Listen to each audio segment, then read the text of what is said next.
So my name's John Cousins, and like Alberto said, I'm an entrepreneur just like you guys. I have a company called MBA ASAP.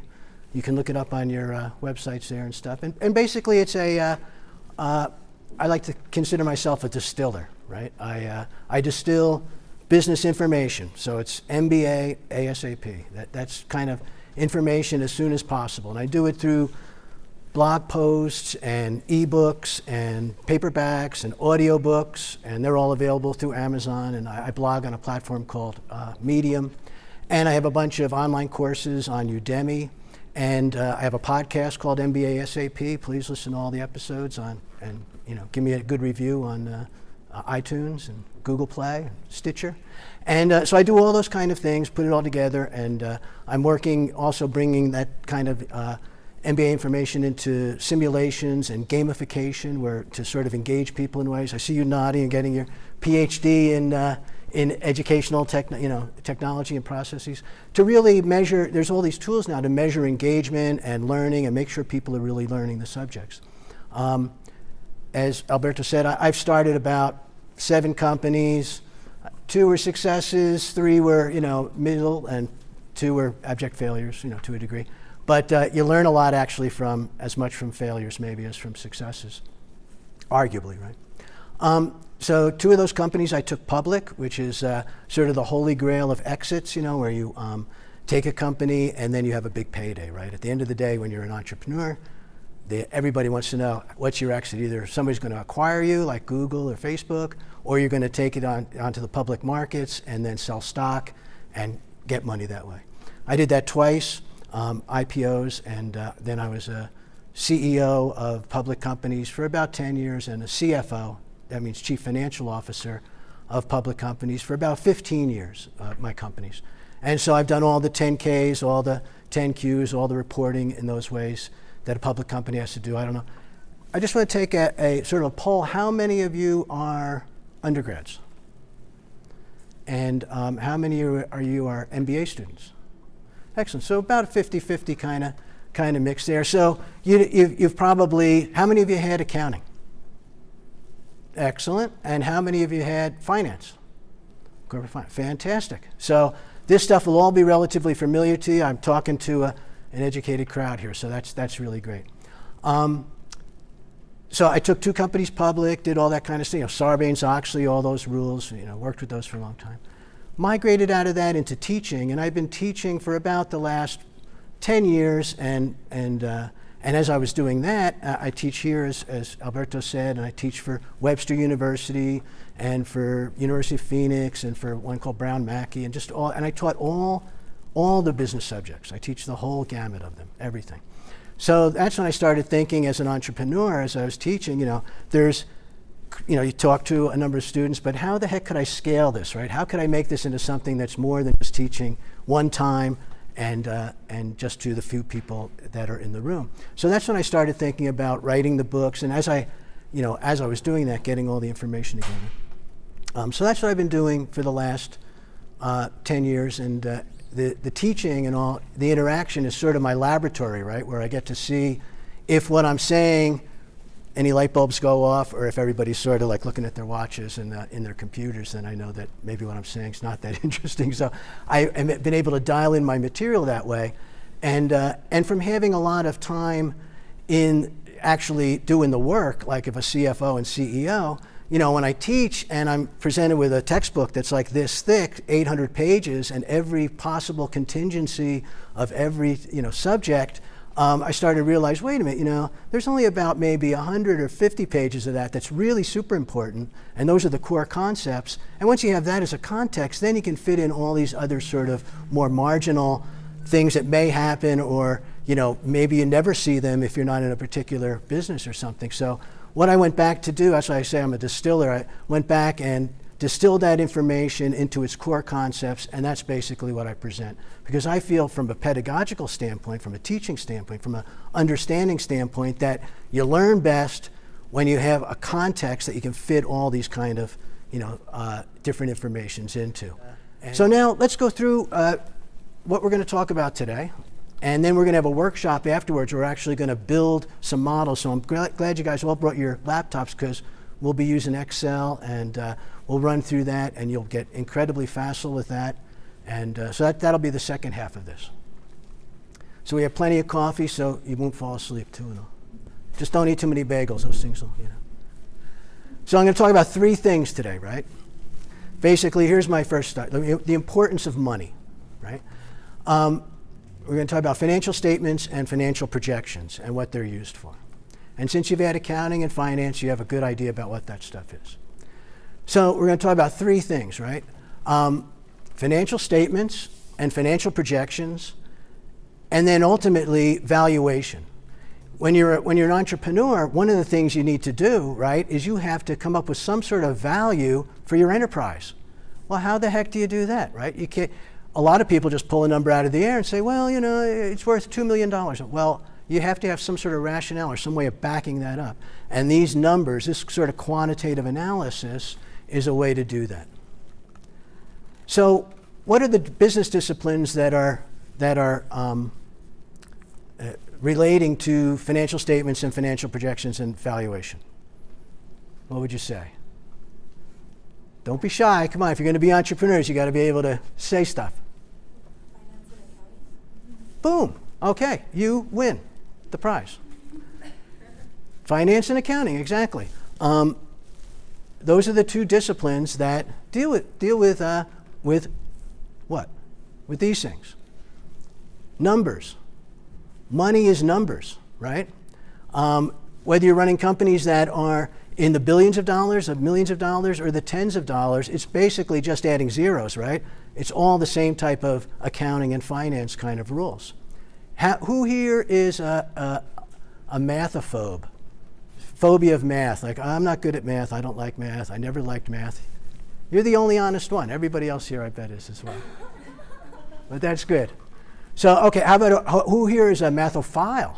Who loves math, who gets into it, loves numbers, studied math in high school and college, and just loves thinking about the latest, breakthroughs in mathematics, and nights reading calculus books. And I don't see many hands. What's up here? In between, right?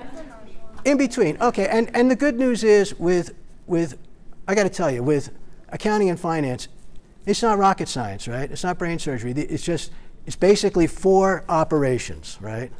Adding, subtracting, something else and something, division and multiplication, right? That's what it is. We're not going to do calculus, we're not going to be integrating stuff or differentiating, differentials or any of those kind of things. Those higher maths are good, but you don't really use them in these subjects. It's just the basics. So that's the good news for you guys, right?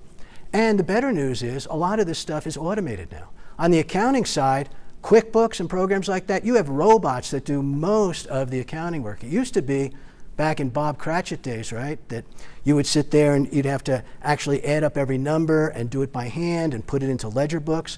Now you just use QuickBooks or one of the programs, and there's lots of programs now that actually just grab the numbers from your point of sale system, chug out the financials, everything's done, right?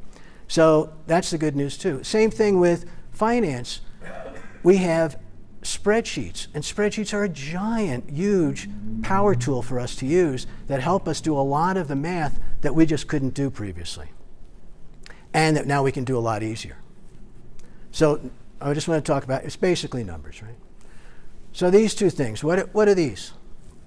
What do we see there? So what I'm trying to get across there is the one's a rear view mirror, right? So that's looking at the past. And the crystal ball is for what? Looking into the future. Looking into the future, right. So accounting and finance have these kind of attributes, right? That's basically what they are. Which is which, do you think? Accounting is past and finance is future. Bingo. Exactly. Accounting is the past, right? And finance is projecting into the future, looking into the future. And so when we put those two things together, we can start to think about valuations, right? You have ideas, and those ideas are worth money. But how much money is your idea worth? Well, if you start to think in terms of finance and accounting, you can put some numbers together, and then you can talk rationally and quantitatively about how much it's worth, right? And that's, by the end of this, you'll have an idea of how to, you'll do a valuation for your company. We'll do it today. So the importance of money, right? What do you think that is? What's the importance of money? Well, one thing, right, it allows you to buy stuff and then look cool and feel good about yourself and think that you're, more attractive to the opposite sex. It helps to vindicate you in front of your parents, right? That, or that pesky 5th grade teacher who thought you weren't going to amount to anything. Look at me, now I made a bunch of money. I'm worth money. And allows us to buy lots of stuff, right? And that makes us feel good, right? Are those, would you say that's the importance of money? Those things? Don't be shy. No, right? It's not. What do you think is the importance of money? Money is the blood of an organization. Blood of the organization, yeah. And so that's what we're going to do, is take the pulse of the organization with accounting, finance. Yeah, it's a good blood of the organization. And its importance has to do with what it can do. It's a means to do stuff, right? And it's also a measurement tool. And what gets measured gets managed, right? And so that's why I say it's the blood of the organization. It's really the thing. Accounting is all about that. At the end of the day, accounting is the most important subject. Might not be the most sexy and interesting subject like strategy or marketing and all those kind of fancy things, but it's really what you have to do. When I was in college, my girlfriend in college, wonderful woman, her dad was a very successful entrepreneur.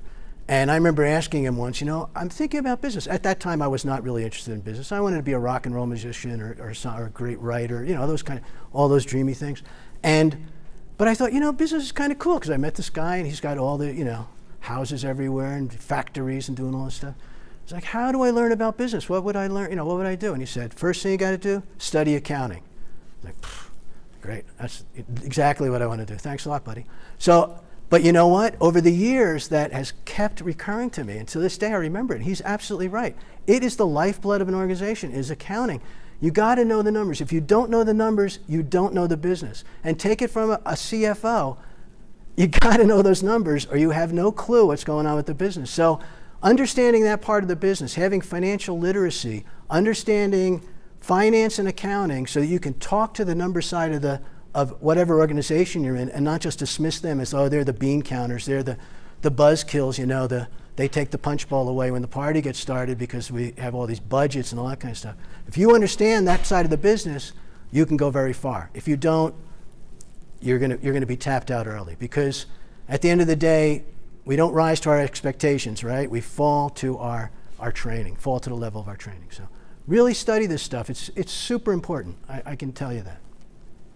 So the importance of money. So here, this guy is probably one of the greatest geniuses of the 20th century. I don't know if you ever heard of him, John Maynard Keynes. He was an economist. He actually has a whole school of economics named after him, Keynesian economics. This guy is a monster. He made 2 fortunes in his life, one trading in the stock market using his principles of economics, and one buying great works of art and selling them. So he was an aesthete and also a quantitative business guy. So what he says the importance of money is, and this is really the key, the importance of money flows from it being a link between the present and the future. So you start getting a theme here, right? So money is basically, that's the importance of money. That's what money means, is it's a link between the future and the present. Now we'll talk about what that really means, but that's an incredibly insightful quote. In fact, to this day, most of our economics in the West is all Keynesian economics. That's how we do our government economic systems. So let's start talking about these things. Accounting, it's financial statements, it's the retrospective stuff, right? It's the stuff looking back, So it's this stuff. All of accounting is basically what the heck happened over the last period or term, or those kind of things, right? And you look historically at a company and see if it's growing or if it's shrinking. You can look at Sears and realize it's not doing so well, or you look at Amazon, say, jeepers, every year it's going up, and things like that. You start looking at those kind of things. Corporate finance, financial projections, that's prospective, right? So prospective and retrospective are just fancy words for the past and the future. And then there's something in the middle here too, right? So that's what we're going to talk about today too. So we're looking now at the past, now, and the future. I don't know if you ever work with Venn diagrams, but they're a really nice way to think about things, right? So if you think about accounting as a big old Venn diagram, and you think about finance as a big old Venn diagram, they overlap a little bit, right? And that's what you look for in Venn diagrams. What do you think the overlap is? The now. The now. And what is the now in the terms of accounting and finance? Where your business is currently at. I'll give you the a hint. FS. Financial statements. Boom. What's your name? Eliberto. Excellent. Very good. Financial statements. That's the now. That's the thing that we have. And so, excellent. You guys are all winning prizes today. So what does accounting produce? What's the end product of accounting? Financial statements. That is the product of accounting. You guys are good because a lot of times I ask that question of MBA classes and stuff. What does accounting produce? Debits, credits? It's just like everybody gets lost in the trees and doesn't see the forest. And that's really the end product is financial statements. That's what you're trying to create. That's what all of that debits and credits and general ledger and vendor lists and all that kind of stuff. It all percolates up into these financial statements. Okay. What are the financial statements?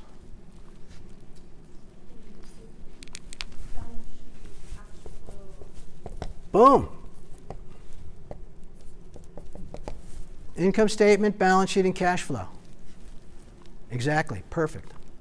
It's 3 financial statements. That's all you got to know. There's 3 financial statements, and those are the 3. So, I'm going to stop here for a while and erase this stuff. And now we're going to talk about those in excruciating detail now, just a little bit. Okay, the financial statements, I'm going to go with the one that's the most intuitive, right? And then I'm going to give you intuition on the other ones. But the most intuitive one, what would you say that is? Balance sheet? Income statement? Well, I'm going to go with income statement. If you think the balance sheet is intuitive, you're way ahead of the game. That's good. But so income statement, because it's how we operate our lives. And I have to tell you, none of this stuff is magic or new. You do this every day. You are a business. You're an enterprise. You may not think that it is, but just like a business, it's the same things that you do in your life. With an income statement, what's on an income statement? What are the 3 main categories? Revenues, right? And then what's left over? Net income, right? And we call it could be called net income, it can be called earnings, it could be called profit.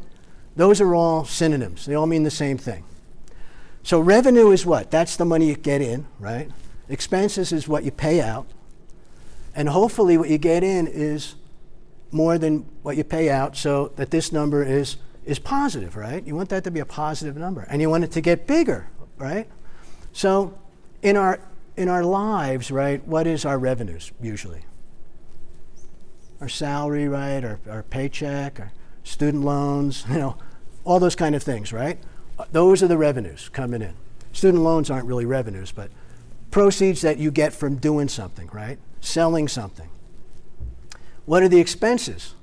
Well, in our lives, just like in a business, what we have, our car payments maybe, our food, our clothes, our rent, those kind of things, right?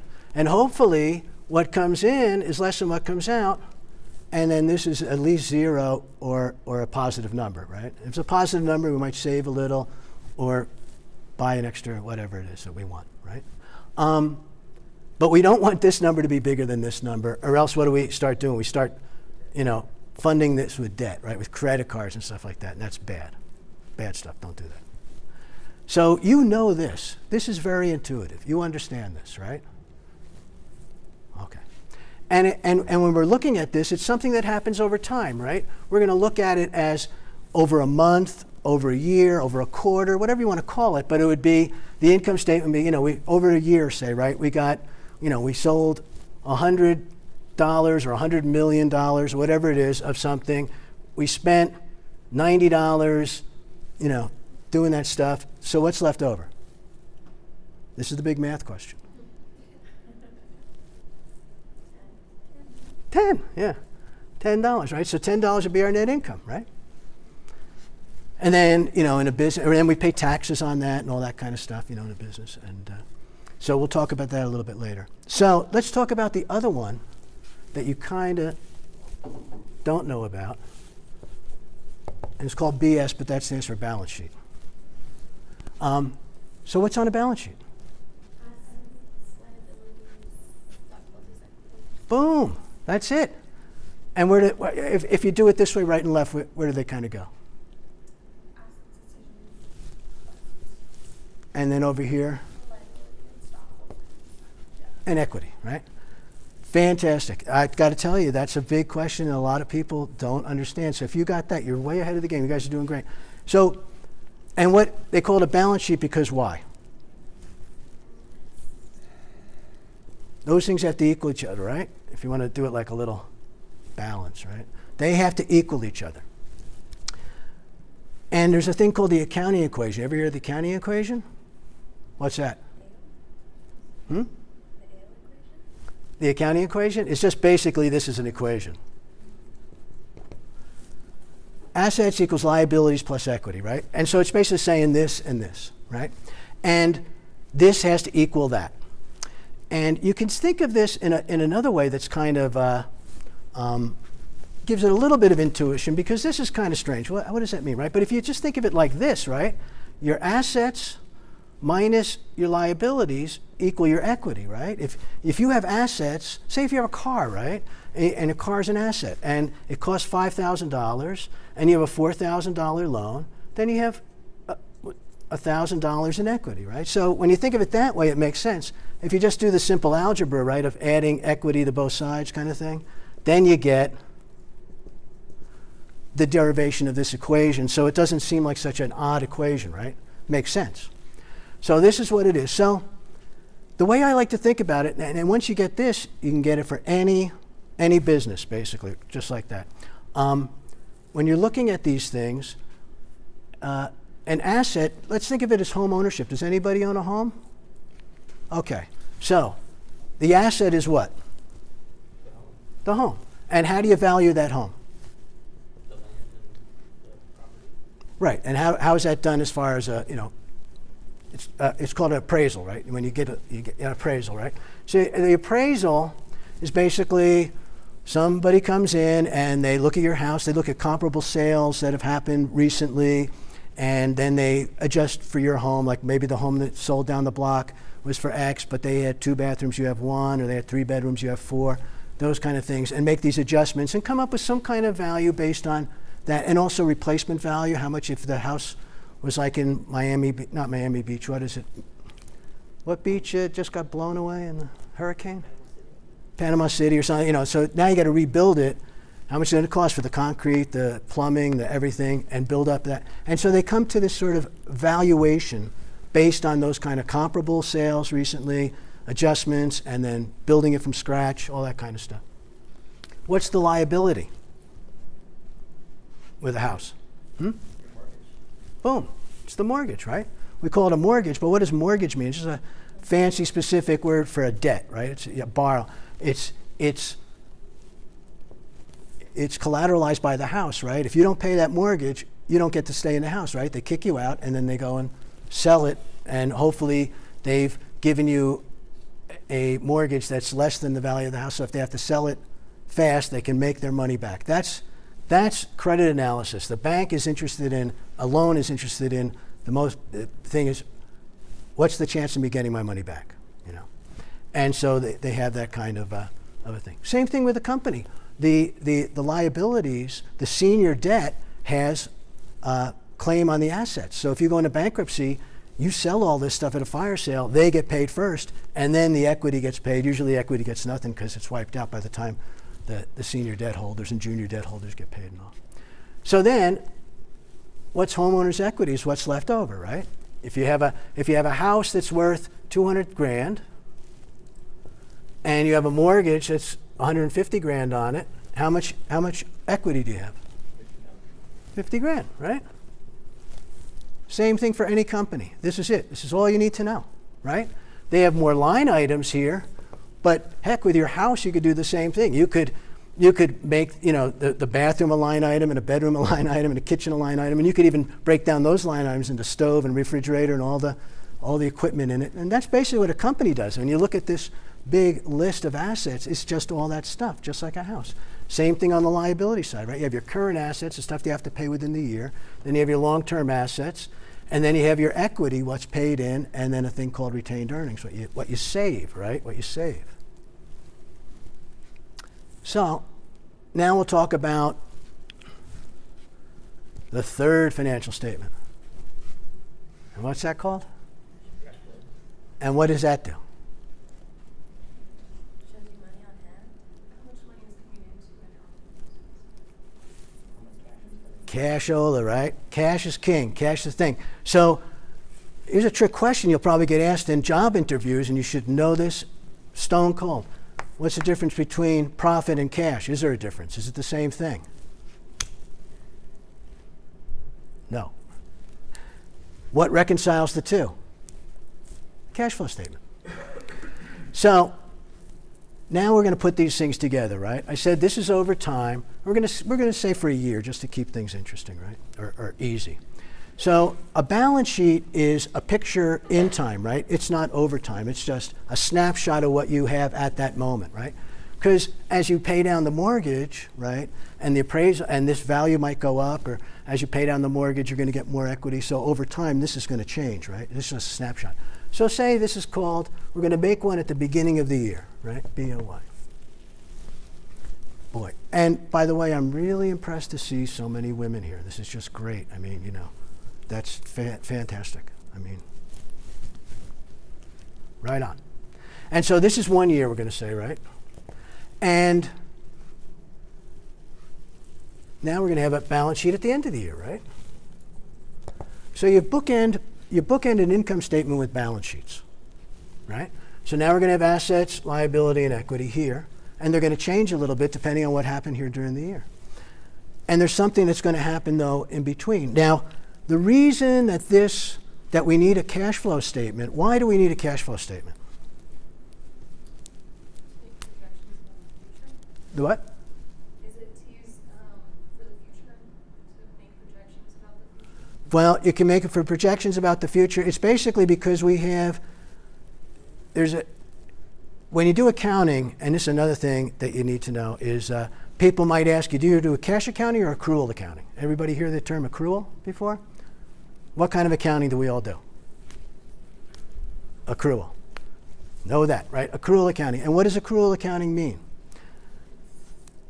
You're accruing it, you pay it as you go, you're not paying it instantly. Right. There's things that are non-cash accounts. And what happens is, when you do cash accounting, it's just when the cash comes in the door. And if you have a business that people are going to pay you later for services you provide now, or they're going to give you money now and you're going to provide services later, these things get really confusing, right? If you just have like a hot dog stand and you don't give anybody credit, right? They want a hot dog, they're going to give you $5. And you can do cash accounting then, right? No problem. But if you have any business with invoices and receivables, all that kind of stuff, you got to do accrual accounting. And the reason is there's an important principle in accounting, the main principle called the matching principle. And what you want to do is you want to match revenues with expenses. So when you have a transaction, when a transaction has occurred, you want to say, okay, we're going to book the revenues as a sale, and we're going to book expenses right in that time so that this number makes sense and not going all over the place because you did some work for somebody and they're going to pay you 2 months later, and then now the revenue comes in and this number's bouncing all around. Investors can't read that. People out on the outside can't figure out what the heck's going on with your business. So we do accrual accounting. So an accrual accounting builds up several different accounts that are not cash, that are going to be a cash later, and they impact cash. And cash is what you have in the bank, right? Your bank account. So what those accounts are is, just like I said, say if you do a sale, you sell something to somebody, you gave them whatever, the service you provided, or you gave them the widgets you produce, and then you invoice them, and in 60 days they're going to pay you, and then they don't pay you for a while, it's 90 days, whatever. But in that amount of time, you've booked that as a revenue. What do you call that, though? You haven't gotten the cash yet. AR, you heard that term before? Accounts receivable, right? Accounts receivable is part of your revenue, but the cash hasn't come in yet. So if you have if of this $100 in revenue, say 30 of it is accounts receivable, well, in a way, we're overstating our cash revenues by $30, right? That didn't come in yet. That's not in our bank account. So we have to make up for that in our cash flow statement. In expenses, the same kind of thing. You'll have accounts payable, right? Accounts payable are the electric bill comes in, you know you're going to pay it, you put it into your accounting system, but you only cut checks, a week from, a month from Friday, whatever. So in that time, it's an expense that you understand you got to pay, you've acknowledged it, but the money hasn't left the bank yet. So we're overstating our expenses by that much relative to cash, right? So we have to make those kind of adjustments, in $90, but maybe, 10 of it or 50 of it, whatever, is accounts payable. So this net income number has some adjustments to do. There's one more adjustment, and that's called, that's important in the operations of a business, and that's called depreciation. You heard that term? Depreciation and amortization. Depreciation is for fixed assets, stuff that like a truck or something like that, or a factory or a piece of equipment. And you put that on your balance sheet, you capitalize that on your balance sheet, and you say, okay, now we're going to take depreciation. We're not using that whole thing over one period, like 1 year. We're going to use it over 5 years. So we're going to take 1/5 of it each year. So it makes more sense for what our expenses are relative to what it means to supporting these revenues. So we have depreciation, but when you take, say if it's $5,000, you take 1/5 of that every year, that's $1,000 a year, you'd have $1,000 in here, but that wasn't cash in that period, right? So you have to add that back, right? So the cash flow statement is making all those kind of adjustments and a few more. So the cash flow statement, put it down here, the cash flow statement starts with this number, starts with net income. That's the top line. We call this the bottom line, right? You've heard that term. The bottom line is blah, blah, blah. That's the bottom line of the income statement, becomes the top line of the cash flow statement. And the cash flow statement is broken into 3 areas, but we'll start, the most important for the business, well, they're all important, but is operations, right? And operations is all this stuff. All the non-cash expenses and revenue items that we put in, we have to make adjustments for. So we're adding back and subtracting, changes in AR, AP, depreciation. Amortization is the same thing as depreciation, but amortization is for the term used for intangible assets. So tangible assets, tangible means something you can kick with your foot and it's going to hurt, right? Intangible is sort of not tangible. And what would be intangible assets? IP. Patents, I'm sorry? Trademarks, patents, exactly. Intellectual property, goodwill, all those kind of things are intangible assets. Excellent. So you amortize those over time. And it's the same thing, but you call it one for one and one for the other. Just so you know the terminology. Because all this accounting, there's a lot of terminology, and if you get buffaloed by that, sometimes you'd be shy and not really know. And so if you know this stuff, then you're in better shape. So there's 2 other parts of the cash flow statement. One is investments, and the other is financing. Investments means when money goes out the door to buy something like a truck or a factory or whatever it's going to be, right? That's going to negatively impact cash, right? But we're going to put it on our balance sheet as an asset and then depreciate it, right? So it doesn't show up as an expense here. So you'd say that money going out is money here, right, for equipment. And if you sell a division, or like GE sells a division, right, where does that money come in? It comes in here, right? It was an investment in the past. So as you sell equipment, then you might have a plus on the investment side. But usually it's negatives, right? You're buying stuff. That's going to make your business work. Financing is the opposite. That's money coming into the company usually from what? Loans and equity, right? And what is financing and equity called?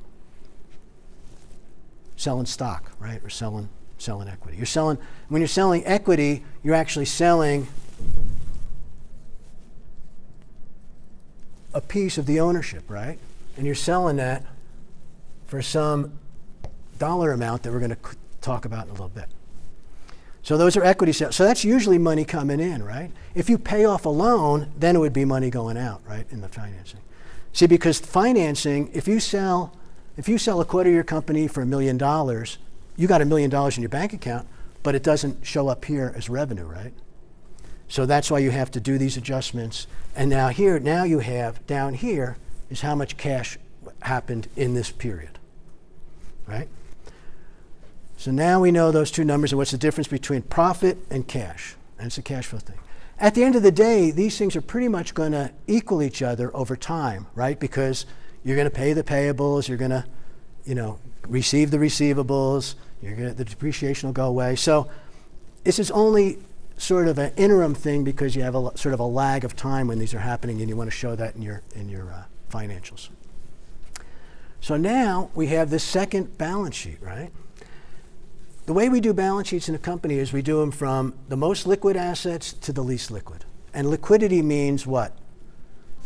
How quickly you can turn it into cash, So if you wanted to, if you had bills to meet, the cash in the bank is really good, right? Or marketable securities, you can go to Charles Schwab and say, sell those shares of Tesla, take that money and pay. And you can do that in a day, right? But your inventory, your equipment, harder to sell, right? If you wanted to say, okay, we're going to turn this factory into cash to pay our bills, it might take you a year to sell that factory, just like a house, right? A house isn't that liquid. You want to sell your house, you can't tomorrow go out and use that money. You're going to have to put it on the market, wait 6 months, go through all that, and so it's less liquid, right? So the most liquid thing is cash. And then you go through and you do what you call current assets, and this is your marketable securities, your inventory, your accounts receivable, right? Hopefully you're going to get them all. Usually don't. There's some deadbeats, right? And your inventory. And then you got your equipment and all that, and then your patents and all that kind of stuff. And your liabilities are the bills you're going to pay, and your equity's over here. Well, the equity at the beginning is how much is paid into the company to start the company, right? You might have some investors that start it up. You might have a couple partners. You each ante up $1,000. There's 5 of you. You start with $5,000, whatever it is, right? But then over time, like we talked about with our personal things, you have revenue expenses. Whatever's left over for savings is going to be saved, right? So the net income actually, that number comes over here and is added to equity as something called retained earnings. Heard that term, right? Sometimes some companies, God bless them, take a little bit of that and give it out to the stockholders as a dividend. So you might have a little bit of some of this, it might even be 50%, whatever. Some's going back in as retained earnings. So this number is going up, right? Hopefully, as you make money. You have your cash number from before, right? This is what was in the bank account. Now you're going to add this cash number that was created during this period. That gets added to the cash number. And the cash number either increases or decreases depending on whether you made money or lost money during the period. So when you're a real smart investor, companies can finagle, and believe me, CFOs do this all the time, right? And CEOs push them to do it, and investors can push them to, they want to see performance. So they'll say, hey, our profits are really great, right? Well, what did they do? They might have messed around with these numbers. I can give you an example of that. A company called Waste Management. I don't know if you've ever heard of them, but it's, those guys with the robots that come by and take your garbage every day? That's them. A number of years ago, they got really in big trouble because they had like 120,000 garbage trucks around the country, right? And they were depreciating them on a 10-year or 7-year schedule. So that 1/7 of that price was going here as an expense each time. And then they realized, wait a minute, we can change our depreciation schedule. How about we just start depreciating these at 20 years? So now all of a sudden 1/20th of the price. So this number got smaller, so that made this number bigger, right? If the profits get bigger, everybody that sees those numbers come out get excited. The company's making money. They invest in the company. The stock price goes up. Everybody gets their bonuses and retires the next year and lets somebody else deal with the problem, right? But so these things, these kind of finagling happens. So real smart investors start looking at cash. What's the cash numbers, right? Don't pay too much. In fact, managers usually look at this because when you're a manager, one of the holy grails of being a manager, when when you're a made person, right? You made it, is you have what they call P&L responsibility, a profit and loss responsibility. You can go and you're responsible for the revenues and expenses coming in for that division. So managers look at this because their bonuses and stuff are based on this. Investors look at this and look at this because that's really where the real deal is. So getting smart about these is really important. If you want to be like Warren Buffett or one of those kind of guys, And I think you do. You should all. So this is how financial statements work. And this is really the key. They're not static documents. They're not separate documents. They're documents that are interrelated and there's a flow to them, right? And this is the flow. And I think that's something that gets overlooked. Yeah. Just out of curiosity, on the Yeah. financial side, Thanks. how do managers usually choose how to depreciate their assets with the life of the asset? Because I know with tax, that's given by the IRS, but with financials, how is that determined? That's a great question. And depreciation is, there's art to this stuff, right? And there's some dark arts to this stuff. But the arts to this stuff is, you can pick and choose to some degree. You have latitude to pick and choose depreciation schedules. You could say, we're going to depreciate for 10 years because we think that's really the life of it, or we're going to depreciate it for 5 years or 7 years. You have latitude there to do that. There's also depreciation schedules that we're just talking straight line, right, where you're taking the same amount each year. There's these accelerated depreciation, what they call double declining balance, all these crazy ways to accelerate depreciation. Depending on if you're making a bunch of money, you may want to have bigger expenses on your depreciation, so you're showing less of net income, so you're paying less taxes. There's all ways to get around this kind of stuff. So to answer your question, it depends on what the motivations are of management. They have some latitude there. It used to be that you'd capitalize, it's called capitalizing, right? You call it, the two terms are CapEx and OpEx. Do you capitalize something, a capital expense, or is it an operating expense? And that's happening a lot more with robotics, right? We're getting to the point where, and that's basically humans versus robots, machines, CapEx and OpEx, right? Humans are an operating expense. In most companies, what's the biggest expense in the company? It's people, about 70% on average, right? The more robotics you do, you capitalize that as an expense and then you expense it over time. And as the cost of robotics and automation and artificial intelligence, all those kind of things come down, they start competing with humans to do those jobs and you do them cheaper and do them 24/7 with no, family leave or, bathroom breaks or anything, lunch break. So those are the kind of things that come in that way. With computers, it used to be that you would capitalize those, right? It used to be that you'd buy an IBM 370 computer. It would cost 50 grand. You were going to use that for 10 years. And you do the whole capital and depreciate and all that. Nowadays, everybody has a laptop. Their lifetime value is probably, 18 months, 2 years, something like that. They cost about $1,000 or something like that. Doesn't make sense to put it as a capital, as an equipment or an asset and then depreciate it because it's going to be obsolete too soon. So you expense it now. So you're making those kind of decisions in a company. Excellent question. So these are how they go together. Balance sheets, bookend, income statement, and a cash flow statement reconciles profit with cash. This goes over here on this side. This goes over here on this side.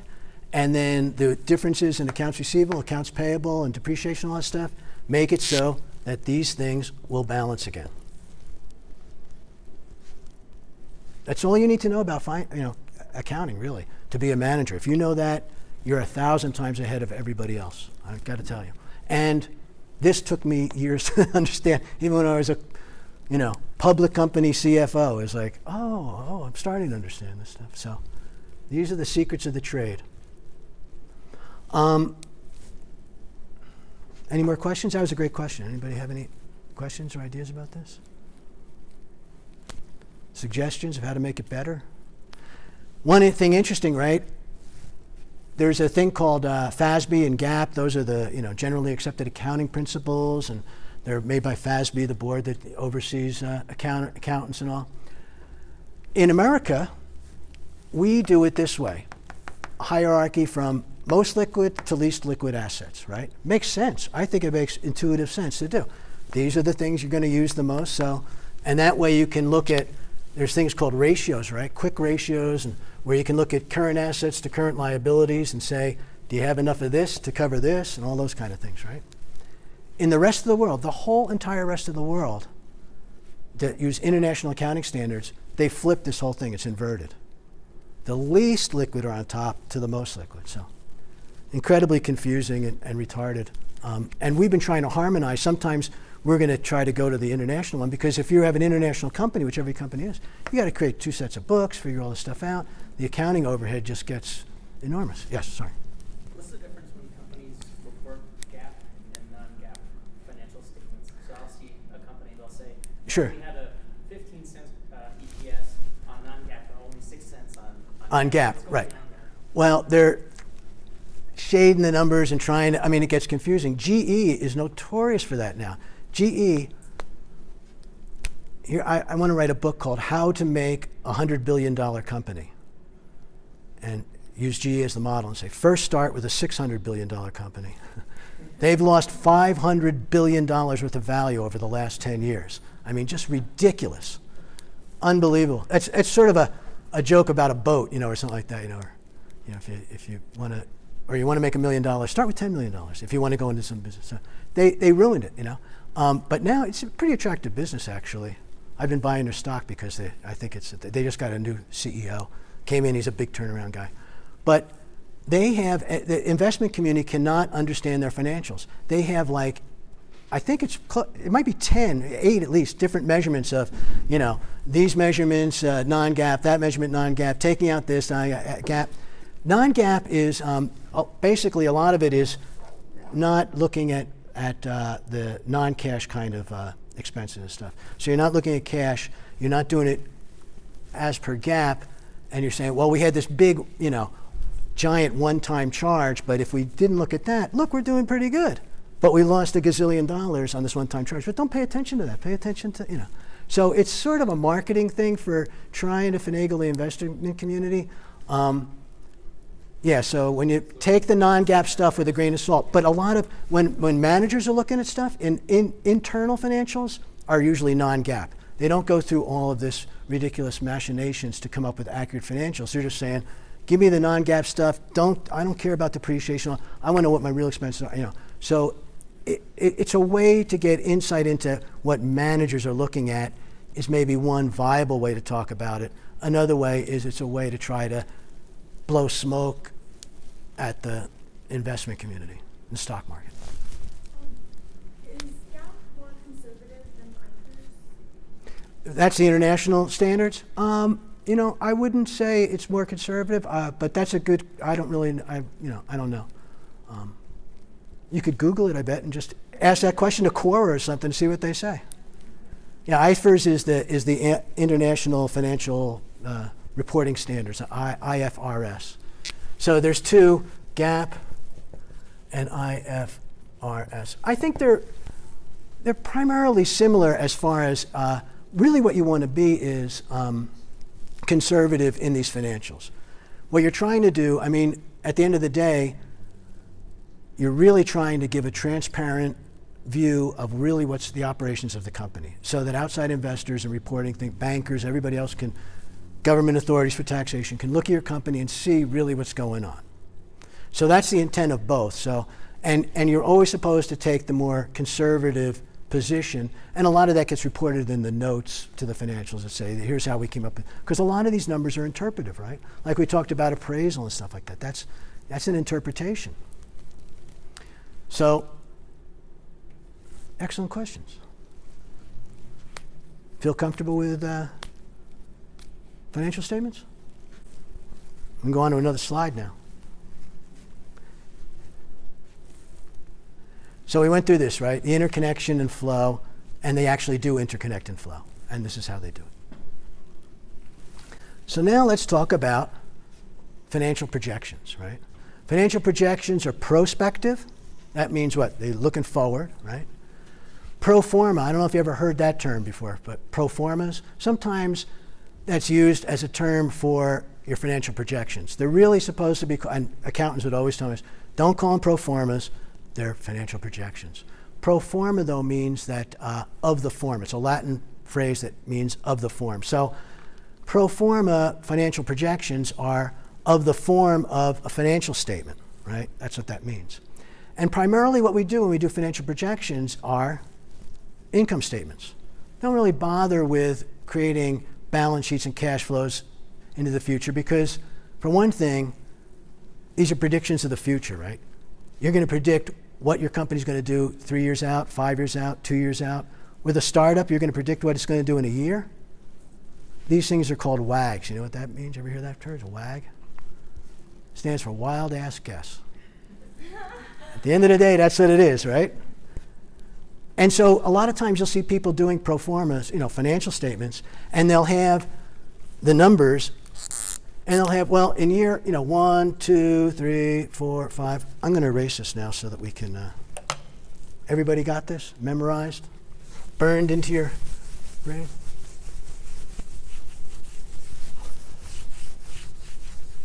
I love whiteboards. And Alberto, this is a nice one. And you actually have markers at work. Usually when I go someplace, the markers are dry and they're like green or something, like people have taken the good markers. Okay. Now let's get on to round 2 here. And should we take a break or anything? Anybody need a break? Are you guys good? Rock and roll? Okay.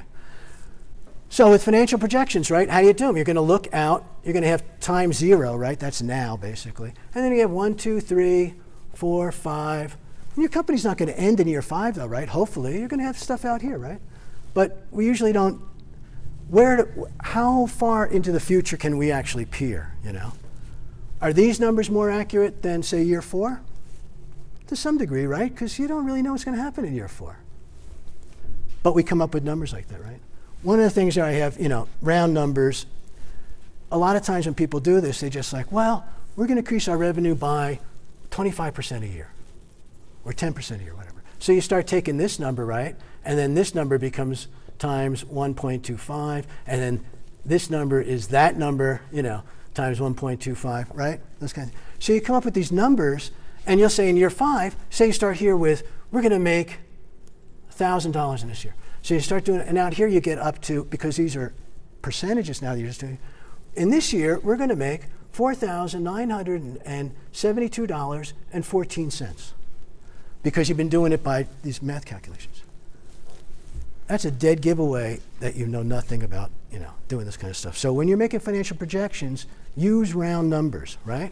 If it's that number, 4.9, I'd make it $5,000. You don't know. And if you use a number like this, you're telegraphing to people that you don't have a clue about what you're doing because you have this incredibly accurate number to 2 decimal points and it's in year 5. You got to be kidding me, So that's rule number 1.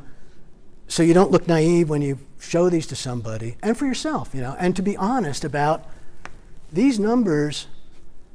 The one thing I can guarantee you about your financial projections is that they're going to be wrong. It's just the way it is. But you got to do something, right?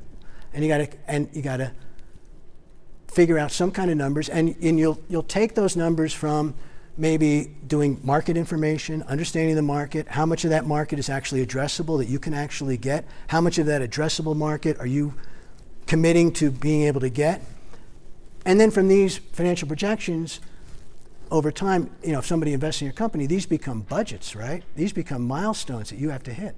And guess what? If you make these really aggressive and you get money, and then 2 years out, 3 years out, you're not hitting those numbers, guess what those investors are going to do? Boot you out and bring in somebody that's new. And they'll have that kind of right. And you'll be like, but it's my company.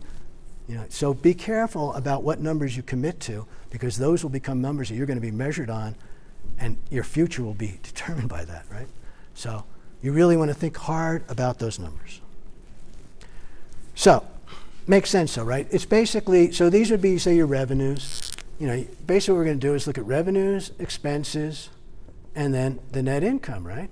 And this number is basically the number people are going to look at, right? Is how much cash you think you're going to make each year. And you'll adjust it, basically what we call it, we'll make some adjustments for, you know, receivables and all that, but they call it free cash flow, right? Have you heard that term in finance, right? Where this is what you're looking for. Is what's the free cash flow? How much cash do you have available to do stuff? Either give back to investors or invest in the company to grow it faster, right? So this is how it's set up. You have revenues, expenses, and the free cash flow net income number, bottom line number. And as you go out into the future, now, one thing a lot of people forget when they're doing their financials too is, what about all this? That's money, right? What does that mean? So what we do in the last year is we create, in the 5th year or whatever, you know, out here, we'll create a terminal value that basically takes into account all this stuff going forward, right? A lot of people forget to do that, and that's a big, you're leaving money on the table. It's a big number. Leaving money on the table when you're using this to value your company to sell to investors, right? So the evolution of Wall Street, I just want to put this in. I mean, basically I talked about that a little bit.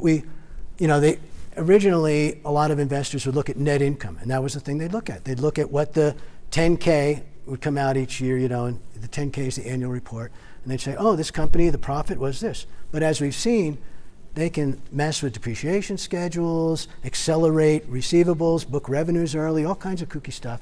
So then they started looking at EBIT. And have you heard that number? That's another name for accounting. EBIT is earnings before interest and taxes. So let's look at, you know, what do we have there for EBIT? And then we started looking at EBITDA. You've ever heard that phrase? EBITDA is earnings before interest, taxes, depreciation, and amortization. So it's more of a cash flow number, right? You can see where we're going here, right? Finally, investors got wise and said, okay, we're just going to look at free cash flow, you know. That's the number that makes sense to us. The other numbers, the accountants and the CFO and everybody else can play with. The CEO can, you know, play with. The cash flow, they can't play with it that much. So that's really what we're doing in our financial projections too. So here's a quote by a really top-notch investor, Ray Dalio. Ever hear of him? Yep. Made a company called Bridgewater Capital. Brilliant guy. He's got a great book called Principles. I'd recommend it to everybody to read. Super smart, worth $18 billion. And what he did, he went through it. He models everything in computers. He models all of his principles, all the mechanisms, you know, of the markets into these massive computer programs and chugs out his predictive models, right? And then he makes bets based on what those predictions are and his own astute, you know, discernment, right? So he said this, though. Theoretically, if there was a computer that could hold all the world's facts, and if it was perfectly programmed to mathematically express all the relationships between all the world's parts, the future could be perfectly foretold, right?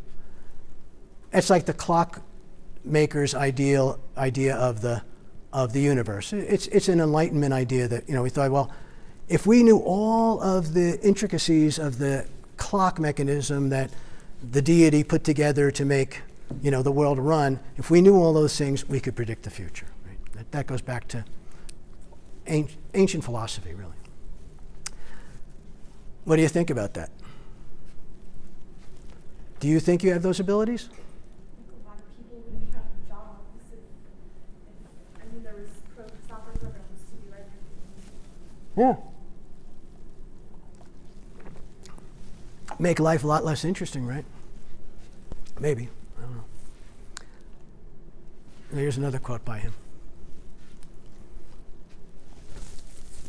You got to take your future, you know, predictions with a grain of salt, right? They're going to be wrong. A lot of times people will do, one of the ways to really think about the future is not as binary decisions of branching things as either going to be this or this, is to think probabilistically, think in probabilities about this may happen maybe with a 20% probability, this may happen with a 60%, and then you start to make scenarios around these numbers. I'm just going to put you know what that is from statistics, a standard deviation, a bell curve.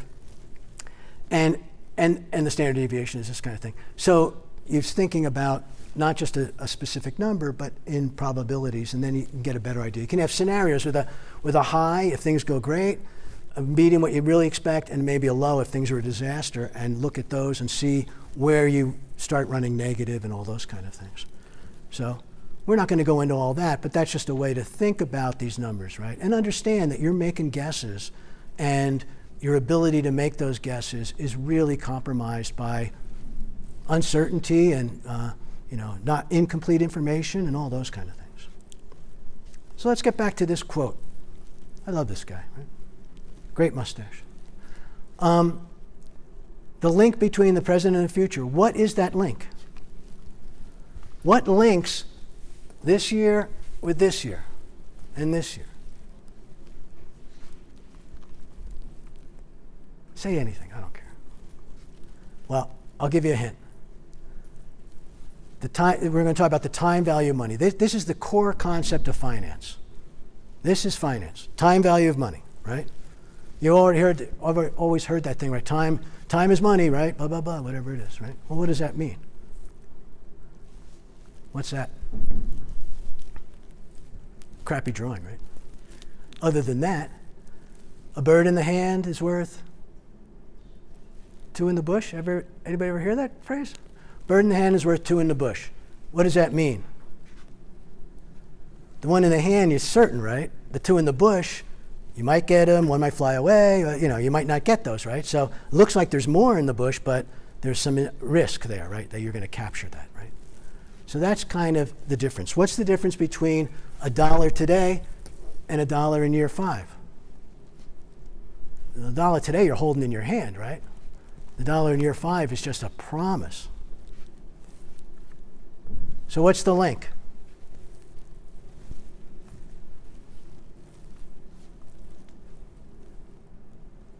Time.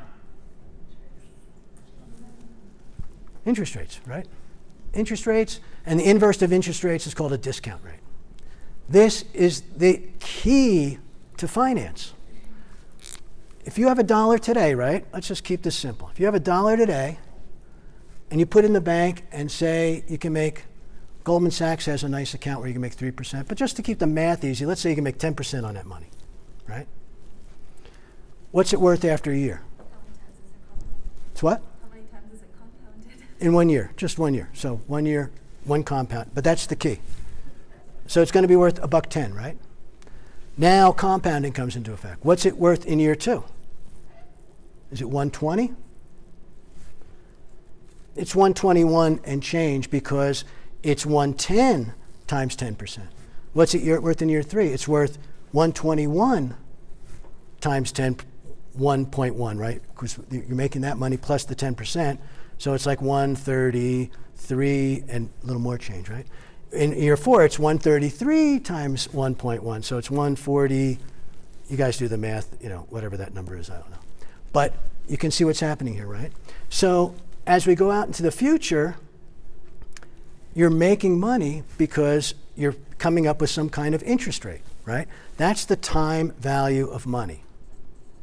And this thing changes all the time, and it changes based on risk, right?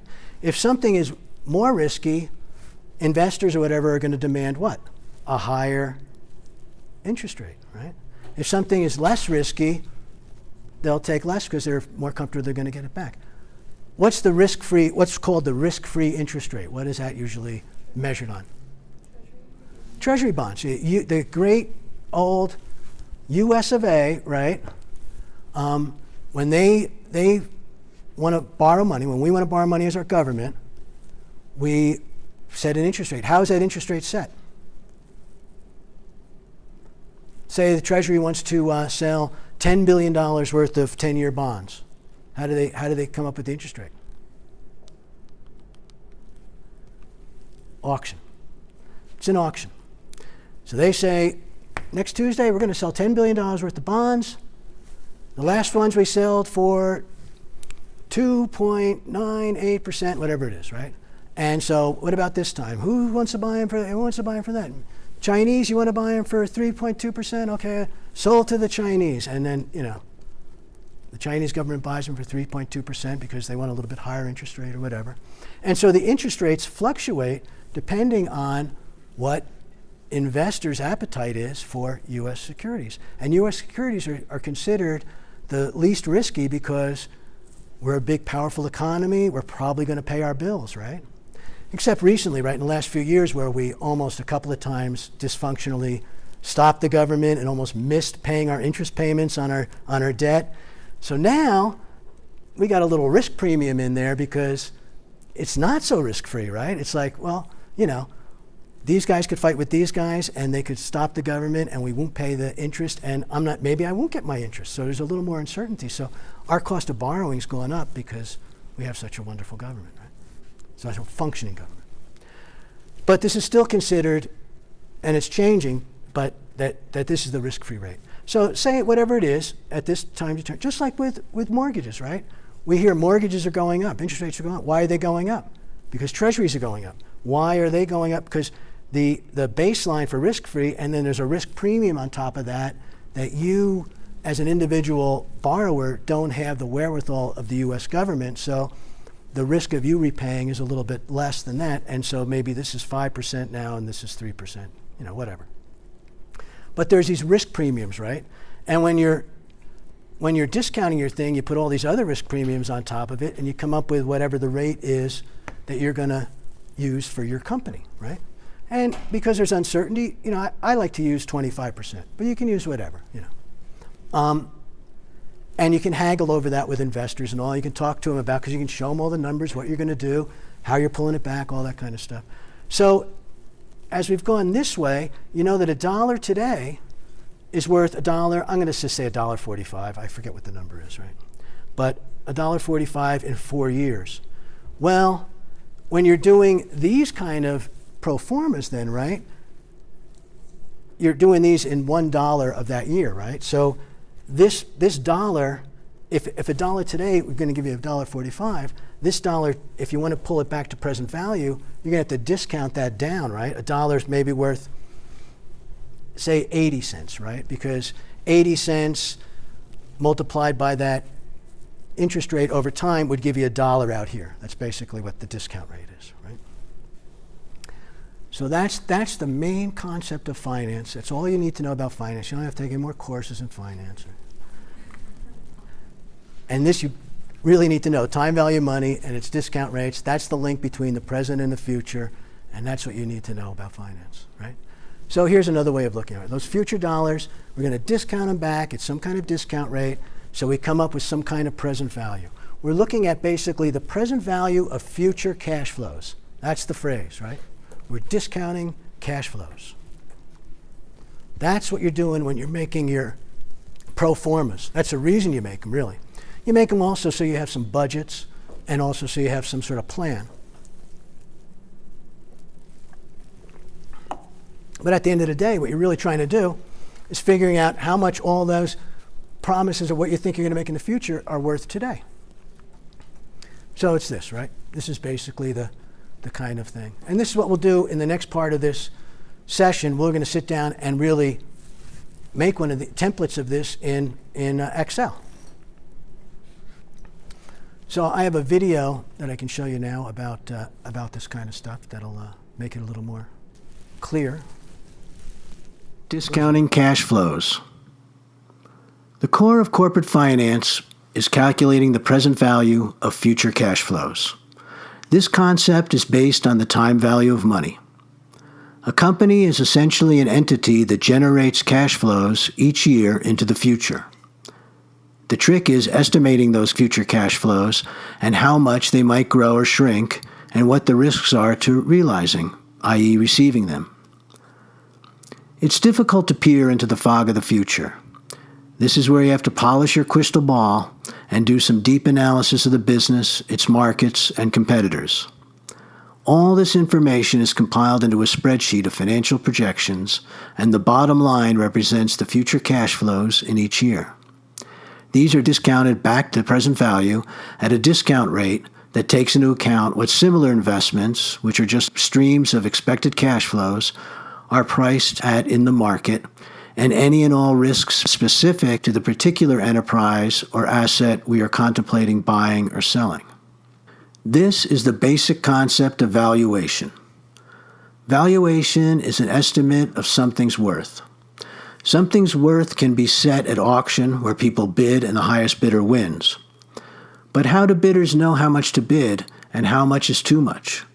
For income-producing assets like stocks, it's the present value of the future cash flows, the expected future cash flows. The stock market is essentially an auction where investors place bids, basically how much they are willing to pay for a stock, and asks how much an investor is willing to sell it for. When a bid and an ask match, a transaction happens and a new price is set for that stock. Companies and assets, and even startups that don't have any revenues yet, are valued using this principle.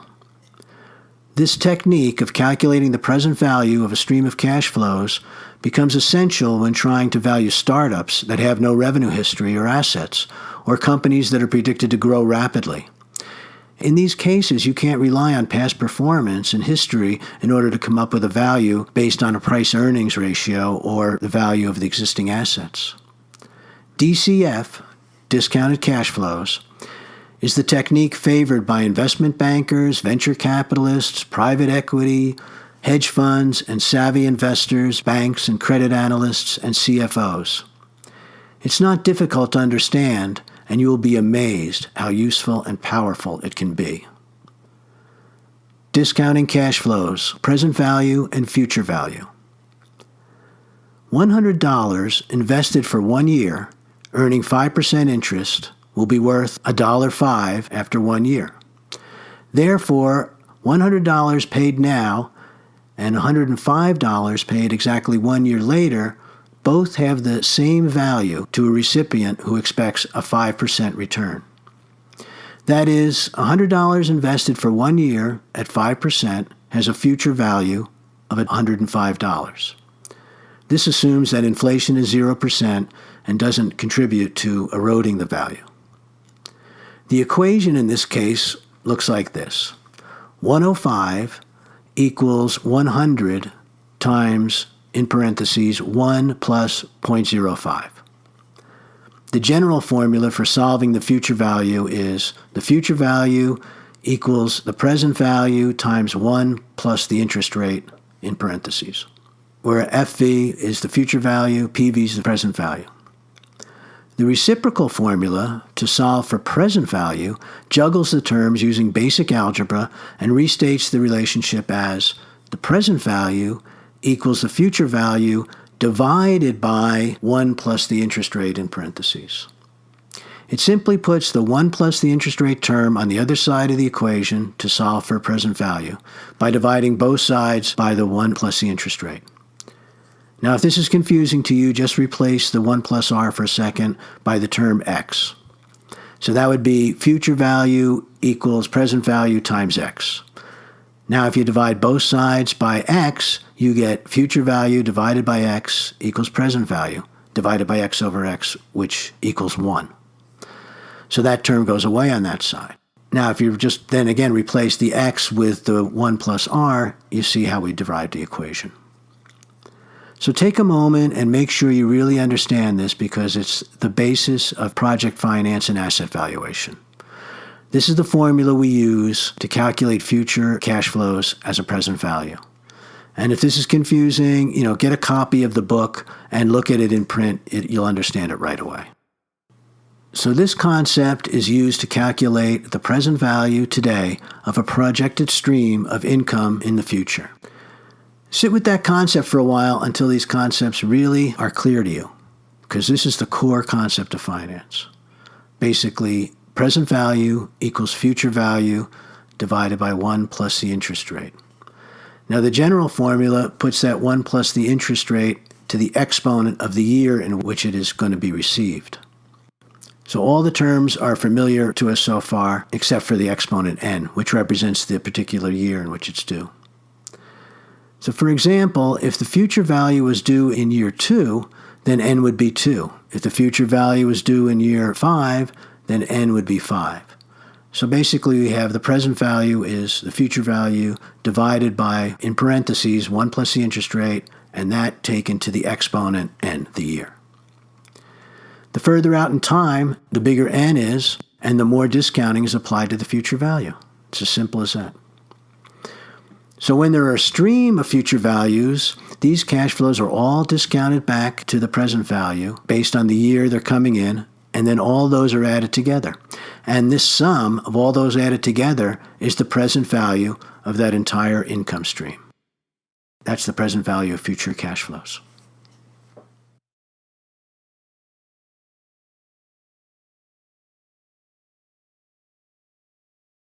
So valuation is basically then taking these discounted cash flows into the future, coming up with some kind of present value for them, right? And that's basically what you're saying. This is the present value of my company. Is the discounted cash flows all added up together from year 1, 2, 3, 4, and then that terminal value, and this is the number, right? So if somebody's going to invest in your company, they're not going to buy this number, right? Because that's how much they think they're going to get at the end. You may divide this by 10, say, or by 50 or whatever, and say, if we make these numbers, if you invest now, let's just say 10. We anticipate that 5 years out, you're going to make 10x on your money. You're going to make 10 times your money. So we would take this number, right, and divide it by 10. Say if this number was 1,000, right? Maybe it's 1,000 million, whatever. And that's what this all comes up. If you divide it by 10, then this number is 100, right?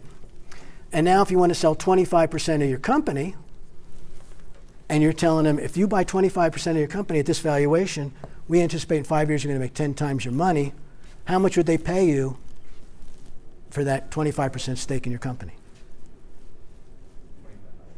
Yeah, $25. Right, exactly. And you can add zeros to this or whatever. It might be 2.5 million or 250 grand, whatever. But that's how you do it. That's the way that you can come up with a rational valuation that you can show to people, talk about, negotiate off of, and then come to some sort of agreement for raising money, which at the end of the day is probably what you want to do. Or at least know, is this worth 5 years of my time? Or 10 years of my time? If I commit to this project, I'm going to be sweating blood for the next 5 years. Is this really big enough of a payday for me to take on that kind of obligation? That's number one decision you should go home and make. Is my chances of making money big enough that I'm going to give up everything else in my life for the next 5 years to do this? Chances are it's not. I got to tell you. And a lot of times you can do better if instead of starting your own company, go to work for a startup or something and be like, employee number 12 at Facebook or something like that and make your $100 million that way. The risk is a lot less. Your chances of making the money are a lot more than doing your own thing.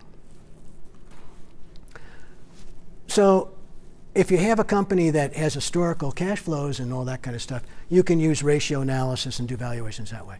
But a company that's just an idea in your mind or something, or is going to grow super fast, you really got to use this kind of discounted cash flows to come up with a valuation. And then you want to use a very high discount rate because it's a lot of uncertainty. And then you want to divide it down to something that you can show people that if they put in money, you expect them to make 10 times their money or 100 times their money. Investors like to see that they're going to make a 10x return because it's so uncertain. Plus, it's not liquid, right? The only way they're going to get their money back is if you have an exit event, like somebody buys your company and then they get their money back. So for the next 5 years or whatever, or 3 years or whatever you think you're going to go to your exit, the investors that put money in, that's money they can't touch. They can't send their kid to school on that. They can't go buy a new car with that money. That money is tied up in your venture, right? So they want to make sure that there's enough upside. It's risk versus reward, right? You have to overcome their skepticism and fear with their greed. You have to use their greed to overcome them. That's really how you make a deal. Stock market valuations, basically, stock market is exactly what we've talked about here, right? The crazy thing about the stock market is how is a stock price? How is the price of General Motors or Apple or any of those companies made, right? It's made in an auction. There's a bid and an ask price. It's just like eBay 50 million times a day, right? Where people are saying, I'll sell my shares of Apple for $100, and somebody says, I'll buy shares of Apple for $99, and maybe you strike a deal at $99.50 or something, and that's the price is set at that time. And then the next deal gets done, and that's why you see these stock prices that go like this, if you look at a chart all day long. It's just moving, every transaction is a different price. What is that price based on? That price is based on everybody's, it's the wisdom of crowds. It's everybody that's in that market, their idea about what are the prospects for that company in the future, their free cash flow, discounted back at some discount rate. It's basically the present value of the future cash flows of that company, taking into consideration everything, that maybe somebody's going to come out with some kind of product that's going to trash that company in 5 years, or maybe not, or maybe they're going to really come out with some new products that are going to boost what they're doing and double their sales. All of those kind of predictions, and nobody has a good answer about the future, right? We don't have a good answer about the future. So the wisdom of crowds, it's an amazing thing that it turns out that a crowd doing this is really smart. Smarter than the smartest member of the crowd. How could that be? But it's true. It's like magic, right? And that was discovered by a guy named Francis Galton, and he was a brilliant hereticist and statistician. And is it not going? Yeah, it stopped. Oh, thanks. And so he in 1906, right? Francis Galton went to. Maybe it's not too long or something. I talked too long. You're good. Ruined my phone. He was a brilliant Victorian, 1800s scientist. He was 85 years old. He went to the state fair in England, just like going to the state fair here, right? There was a West England fair, and walked through the places where the cows are and stuff and the sheep, just like the fair here. And he came on this thing, it guessed the weight of this cow, right? And there was this cow there, and people came up and were guessing the weight. And there were some experts there, or some like butchers and farmers and stuff, but a lot of the people were kids and just people that had no clue, and everybody could buy a chit, and then whoever got closest won a prize. And so after the fair was over, he got all of those, there was 800 of them, the guesses, and went home and ran some statistical analysis on them, and found out to see if it would make this, bell curve kind of thing. And calculated the mean, which is the average, right? This number here. And it turned out that there were all these guesses all over the place, right? This number was spot on. It was spot on. It was like 1,790 pounds, something like that. And it was going to be the weight of the steer dressed, completely butchered and dressed. So it wasn't even like the weight of a stand there. So you had to make that guess. Who could make that guess? It turned out that no one guessed it accurately, but the average of them, the mean of them, was spot on. So that's what happens in the stock market. It's basically everybody's wag, right, about what the present value of those future cash flows are, all aggregated up, make that price at that time, and it turns out that that's an incredibly accurate price. And we know that works, but we don't know why. It's really like magic. It's really one of those amazing mysteries of the world. Did that guess include the outliers? Include everybody. Yeah, included 800 of them, and included Francis Galton. You can read about him. There's a great book called Wisdom of Crowds where the guy goes into all this kind of stuff for making predictions about the future. How crowd guesses are better than anybody's accurate prediction. Oh, yeah, okay. So here we are. This is a summary, right? Three takeaways. Retrospective is accounting. Prospective is finance. Take with a grain of salt your future predictions, or you end up eating ground glass, right? And time value of money, right? A bird in the hand is worth two in the bush. Please stay in touch with me. I'm all over the web. If you just Google my name, I'm on Twitter, my podcast, my YouTube channel, my blog on Medium in the startup. I write for that magazine. My library of books on MBA, SAP. I've got, all over Amazon. I've got ebooks and paperbacks and audiobooks through Audible. my program I teach down at UNM Continuing Ed called MBA Lite. It's a whole program, 3 months. And you can, subscribe to my YouTube channel or podcast. I'm on Facebook, Twitter. And subscribe to my email list. You get a free book on understanding financial statements, which basically goes through some of that stuff I did at the beginning there. And that's it. So John, I want to ask, before we move on to questions and answers, if you can discuss a little bit the importance of market analysis influencing the revenue modeling and the... Absolutely. Well, and market analysis is going to be, these revenue numbers you come up with here are going to be based on what you think your addressable market is, really what the market is that you can address, that you can actually get to. And that's determined by what channels you're going to go through to reach those people, right? So you have to do a whole plan, a business plan, to model out where you're going to be in the market, how you're going to get those people, what's the cost of acquisition of the customers, right? You want to have the CAC, cost of acquisition, be less than the lifetime value of those customers. And you have to understand all that kind of stuff. All that gets baked into these numbers. And that reduces the problematic effects of trying to peer into the future. I mean, basically what you're looking at is, are markets growing? Are you going to be in a growing market? That's good, because then you probably can capture more and there won't be as much competition. If it's a shrinking market or a static market, then you got to go and take share away from somebody else. That's a little more difficult to do. You got to think about strategies like blue ocean, right, where you don't have any competition. If you have patents, intellectual property is key, right? That gives you a monopoly in that space. So filing your own patents is really important, because that gives you an asset to fund around. But really you're looking at, how big is the market? Is the market big enough to make this business make sense? And is it a growing market? So market analysis is absolutely crucial. It's really not, at the end of the day, a company isn't about, build it and they will come, build a better mousetrap and people will beat a path to your door kind of thing, or field of dreams kind of thing. It's really about, are you going to meet a customer need, and is there really a need out there for what you're making? Otherwise, you're in a solution in search of a problem. You got to make sure that that's really a problem for people. If you're making something that people are lukewarm about, you're not there yet. You really want to have that product market fit. That's absolutely critical. You don't want to spend any money until you have that. You want to do things as lean as you possibly can until you know that you are meeting a need of people. A product market fit is the holy grail of entrepreneurship. So, you want to have your market analysis, but first you want to know that you got a product that meets some kind of market, and then how big that market is. And can you grow that market? Or can you create that market? Also, John, can you share some insight on strategies that some of our startup teams can consider in their as they're transitioning into forming the business, as they're validating the business model that they have and researching the market? What would be some strategies as to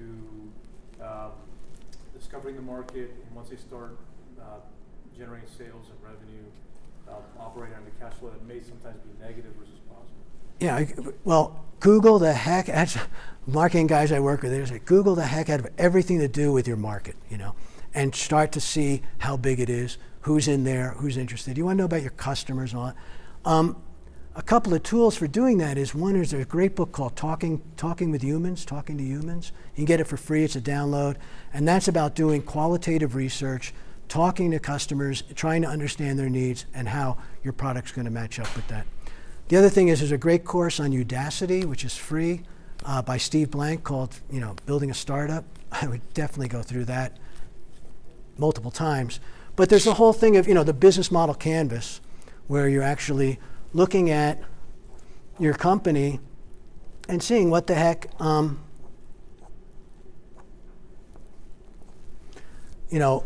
the different parts of it are. Basically, this is your value proposition, right? Are you familiar with the business model canvas? Great tool. I mean, this is a tool you should, for whatever you do, sketch out your business on this. That's your value proposition. That's what you're saying. Here's the value I'm presenting. These are your customers over here, right? These are your customers. And these are the channels you're going to use to reach them, right? And so what you're trying to do first is find that product market fit, right? And That's the fit between your customers and your value proposition. And what channels you're going to use to reach them. You're going to use multiple channels in this day and age, right? And that means online, direct marketing, whatever kind of things that you're going to use to reach your people. These are your revenues. So that's basically what you're going to be ending up putting up here, right?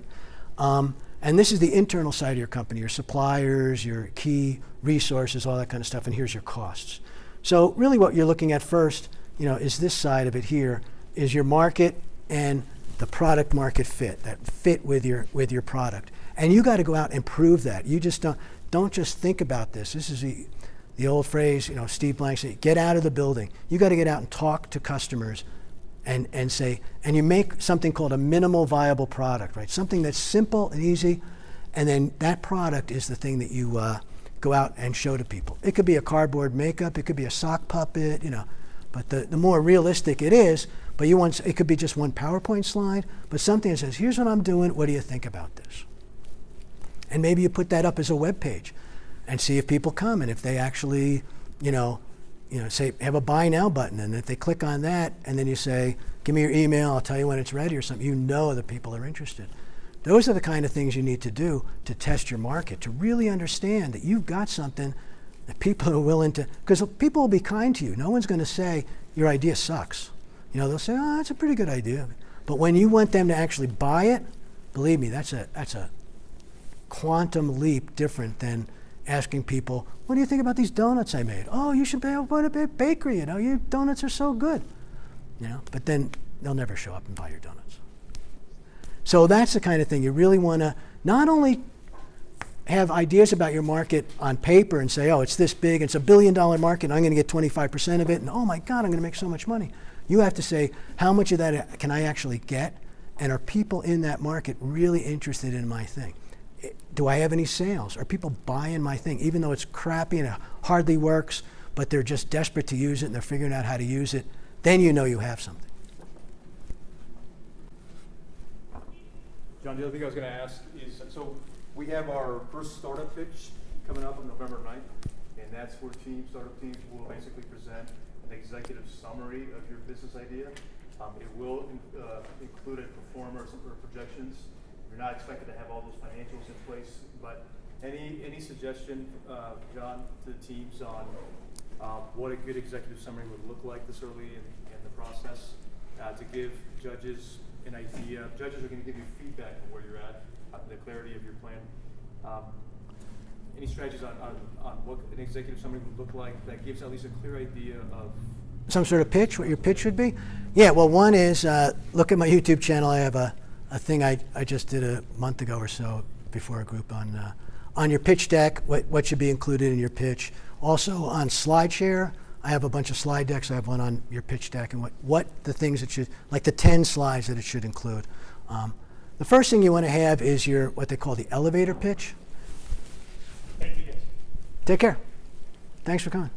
And that's like your 30-second or 1-minute speech about what you do. What is your company that is absolutely compelling, that says what your value proposition is and who you're meeting your needs for. And then, we're going to have what's the problem, what's the pain point. There's two things you can do, right? Either you're alleviating pain, customer pain, or you're creating delight. Those are the two things you can do, right? So, and I would encourage you that it should be some kind of customer pain that you experience.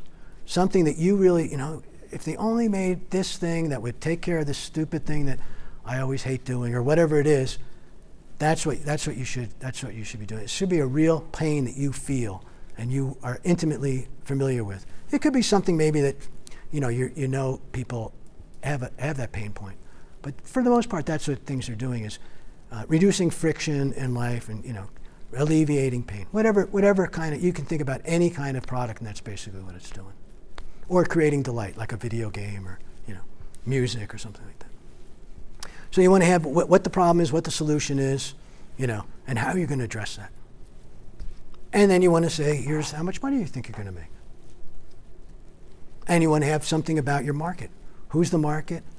And what its addressable market is the key word. I can't express that enough. Lots of people put up a slide and say, our market is a $10 billion market, and da da da da, and you know, and it's so vague. You want to do it two ways. You know, top down certainly what the size of the market is, but bottom up. Google everything you can about, you know, use a search engine about any kind of questions, any kind of keywords, anything you can, any statistics you can about your market, about your product. Who are the competitors? You want to have a competitive landscape. Who the heck's doing this now? And why is their solution not as good as your solution? For startups, if a person was interested in becoming like a sustainable company, I know that that can be kind of expensive if you're a startup. Like after how many years, or would you say you try to implement that right away? By a sustainable company, you mean there's this thing called B corporations where you're looking for stakeholders outside of just the shareholders, and you want to give to the community and those kind of things? Or is that what you mean? Or Yeah. like even being like eco-friendly and things like Eco-friendly and all, yeah. You know, I would start right from the beginning with that, you know. Be eco, you know, completely, you know, low carbon footprint, all that kind of stuff, right from the start. I mean, that's really important. And not too hard to do depending on what you're doing, you know. One of the great things, what I like about my company is that, just from a business model standpoint, is I'm digital first. Everything is a digital product. I have no manufacturing costs. I can launch products and see if people like them, and I don't have to build them ahead of time. And you know, people can buy 10 of them, or they can buy 1 million of them, and I don't have to worry about demand or figuring out the market. I can just go throw stuff out there and start testing it, and everything falls to the bottom line. Those kind of business models, digital first business models, are really beautiful. And then you don't have to worry about, you know, I'm not creating any other than the electricity that the servers are using to, you know, move my, you know, electrons around the world and stuff. And also, there's no market limitations. It's not like I have a store and it has to be the people coming off Central into my store. It's like people in the Philippines and people in Egypt can buy my stuff, and it's as easy as buying it down in Los Lunas. You know?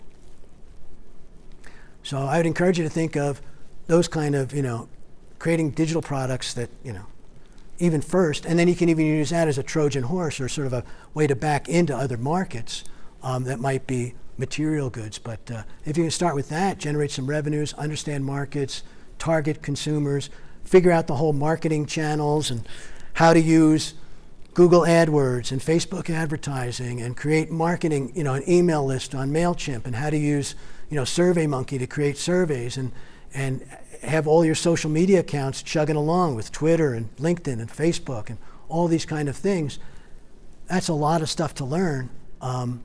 And I think that's, you know, maybe, you know, a good place to spend your time is really getting very, you know, a presence in all those kind of channels. Because these days it's a multi-channel world, you know. You need to be across all those channels to make it work. So I know you mentioned some resources on YouTube and SlideShare, but about how much time should an executive summary be to present? About 10 minutes or less? Or 10 minutes, yeah, okay. 10 minutes. 10 slides, 10 minutes, slide a minute, something like that. Yeah, don't make it long, Okay. because people lose interest. And you really want to be as succinct as possible, because you got to think you're not going to be able to capture people's time. That's why there's so much emphasis put on elevator pitch, you know, and they call it elevator pitch because you should be able to deliver it in a, you know, the span of an elevator ride. But it's basically crystallizing your idea and distilling your idea down to its real core kind of thing. So you're not vague and rambly about stuff, that you really get to the point, you know. And you don't want to answer everybody's potential question in your pitch. You just want to, it's a marketing, right? Everything is sales. So it's a marketing pitch. Think of it as a sales pitch. You want to create interest. You want to pique people's interest that that's a great idea. I need to talk to that person more to find out what the heck, you know, the details are. Absolutely. I mean, at the end of the day, that's the best thing you can do, is practice and really get it down. And you know, present it as many times as you can, and make some slides so they're helpful.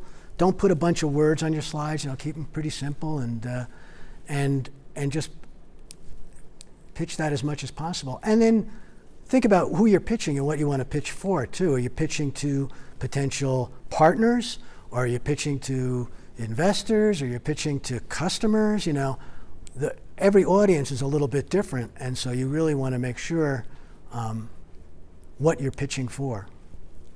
and to whom. Because your pitch is great. I mean, if you want to hire people, you got to have a good pitch, right? You got to get them excited about they should do this rather than that.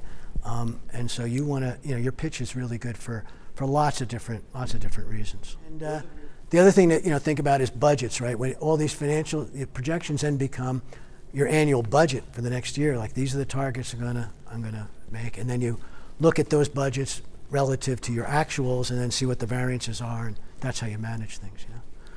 What gets measured gets managed. That's the next part there. Hey, thanks very much. I really appreciate the opportunity to talk to you all, and I bet you have great company ideas. I'd love to hear about all your companies too. Round of applause for John. Thank you, John. Thanks very much.